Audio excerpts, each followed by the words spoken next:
अगर एक व्यक्ति अपनी जान दांव पर लगाने को तैयार हो जाए तो क्या इसका मतलब है कि उसकी आवाज कहीं ना कहीं अनसुनी रह गई है?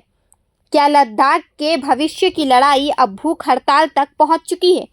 क्या देश का मशहूर इंजीनियर और शिक्षा सुधारक सोनम वांगचुक एक बार फिर सरकार के खिलाफ नहीं बल्कि व्यवस्था को जगाने के लिए सड़क पर उतरने वाले हैं?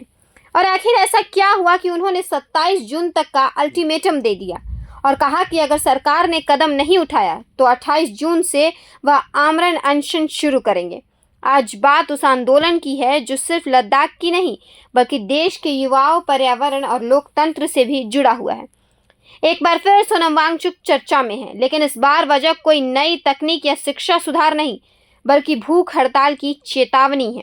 सोनम वांगचुक ने साफ कहा है कि अगर 27 जून तक सरकार ने उनकी प्रमुख मांगों पर कोई ठोस कदम नहीं उठाया तो 28 जून से वह दिल्ली के जंतर मंतर पर अनिश्चितकालीन भूख हड़ताल शुरू करेंगे। सबसे महत्वपूर्ण बात यह है कि उन्होंने अपने बयान में साफ कहा, यह आंदोलन किसी राजनीतिक पार्टी के खिलाफ नहीं है, यह लद्दाख के भविष्य, वहां के युवाओं, पर्यावरण और आने वाले पीढ़ियों के लिए है। यानी उनका कहना है कि यह लड़ाई राजनीति की नहीं बल्कि लोगों के अधिकारों और भविष्य की है। लेकिन आखिर उनकी मांग क्या है?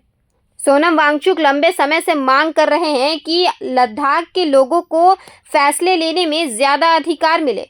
उनका कहना है कि लद्दाख का पर्यावरण बेहद संवेदनशील है। अगर बिना स्थानीय लोगों की राय के बड़े फैसले लिए जाएंगे तो वहां की संस्कृति, प्राकृतिक संसाधन और रोजगार पर असर पड़ सकता है। इसलिए वह चाहते हैं कि लद्दाख के लोगों की आवाज को संवैधानिक सुरक्षा मिले और विकास के साथ साथ पर्यावरण की भी रक्षा हो। लेकिन इस बार आंदोलन सिर्फ लद्दाख तक सीमित नहीं है। सोनम वांगचुक ने देश में हाल के परीक्षा विवादों और छात्रों के भविष्य पर भी चिंता जताई है।